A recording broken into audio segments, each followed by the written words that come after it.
It's the end of the day with Ray. Hello, my friends. Hey, today I want to talk about why I believe, and I had to think about this when I left, that BTA meeting in Asheville, and I talked about the transition from print to IT. And of course, I've had a few days I really started thinking about this. After some of the interactions I had at that BTA meeting, it's really thrown some things in my mind to really think about and talk about.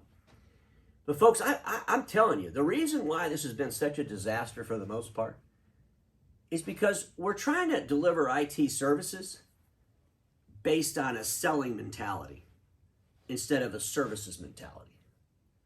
In other words, we're hiring consultants that meet with our sales executives, that meet with our senior leadership, and we just talk about sales. We talk about the marketing component of delivering IT services. We don't talk about the service component, which is the most important component. When I was in Asheville, I shared Milton's numbers. His top line was $10.8 million. Of that $10.8 million, $2.1 million of that would have been hardware sales. There was some project work in there. There was some assessments sold and compliance revenue in there. And then his reoccurring revenue was $655,000 a month. And so if you think about it, his business is really about services. That's where all the money is. In the print sector, what have we always known? 50% of our revenue comes from hardware sales. 50% of our revenue comes from service sales. And for the most part, service always came second. Dealerships always invested in sales training, sales tools, CRM tools. They very rarely looked at data that could really help them, like my friend NextEra's data, which could really help them control and improve cost in their services department. When I spent those 10 months with Wes, I said, hey, you know what? If we could make your software about selling, well, it'll just move up front and then the owners will start looking at it. If we could show how your software and your data could help our dealer friends manage billing machines without collecting meters based on science and math and real numbers, it would move up front. They get excited about it. It becomes part of a sales thing. And folks, I was kind of being sarcastic with that conversation with Wes, but it was the absolute truth.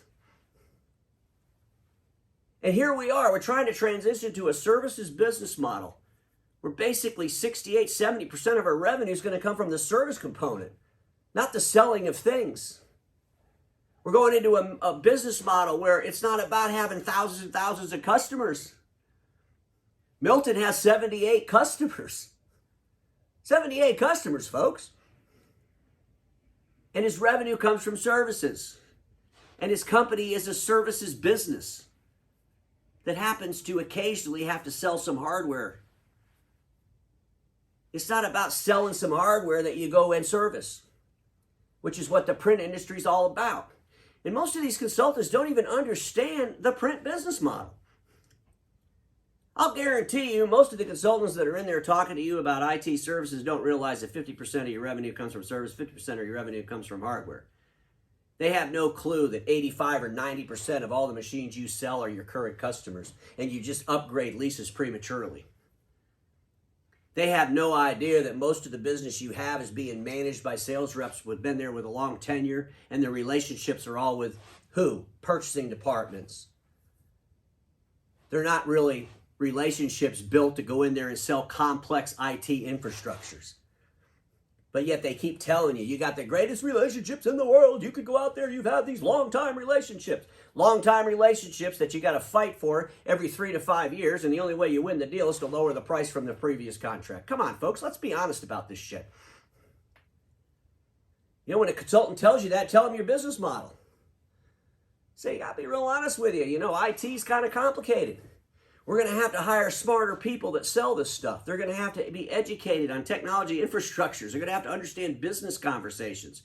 They're going to have to be able to, get customers to agree to do assessments, fee-based assessments. Our salespeople today, they just sell things. They sell copy machines and MFPs. I mean, come on, it's not that complicated. Customer calls them up, or they walk in and tell the customer, hey, your lease is up in 24 months, but if you go ahead and upgrade with us today, we got a Saturday special, and we got to get this done today because it's closed out Friday. All the crap we've been doing for the last 25 years, and you all are laughing. Some of you are saying, we don't sell that way anymore, Ray, you're crazy. But for the most part, you guys still do, and gals still do. We upgrade our own base. Every time we upgrade our own base, we lower the cost of what? We lower the cost of service so we can put the money into hardware. You get into IT services that way, it'll be a living disaster. It'll be a total disaster. Because it's your service revenue, that reoccurring revenue and services that has to maintain that 60% margin. Folks, you can't just give away the service to try to sell some kind of product. In IT is probably backwards. Give away the damn product to get the services. There's no money in the products of IT or compute technology. There's very little money in that. The money's in the service, the value add that you deliver to the customer and how they use that technology. That's where the money is, your expertise to help them use that technology better. So I strongly suggest as we start talking to these consultants, there's a whole lot of them out there. You know, I heard one the other day, this is crazy, talking about how their partners have a 37% EBITDA. Okay, you all know I talk about Paul Dipple when I can, service leadership, his training program, his peer group, his mentoring, because I have firsthand experience with him. He doesn't pay me anything. He's not on my platform. But he's good. And my firsthand experience with him proved that he was good. And when I saw what Milton did with his company, because of the foundation that Paul gave him, proves that Paul's good. And obviously, Paul's probably not perfect in everything, and Milton probably doesn't do every single thing Paul Dipple says.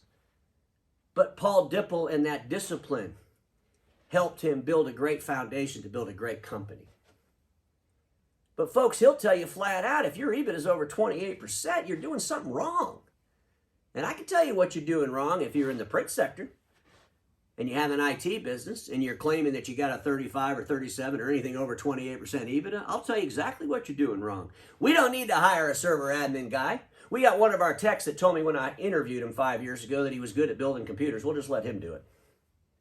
We don't need a project manager. You know, we got this dispatcher. She does really well with dispatching.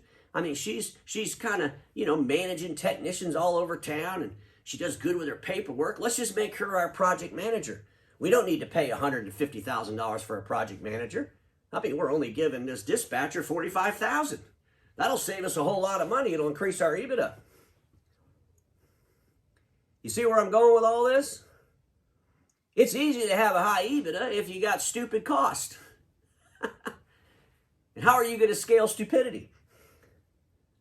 And folks, let me be honest here. I'm not saying these people are stupid.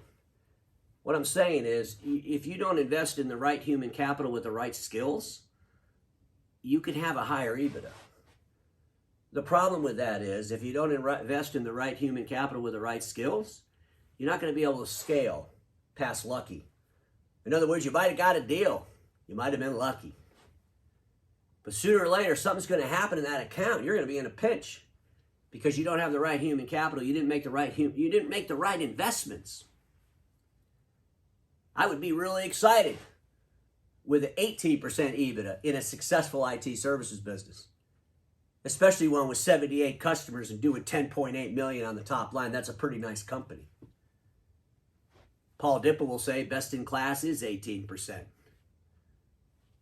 And I'm sure as Milton continues to grow his business, modify his business, seek out that better and better customer to sell to, he'll get his EBITDA up to that 22-25%.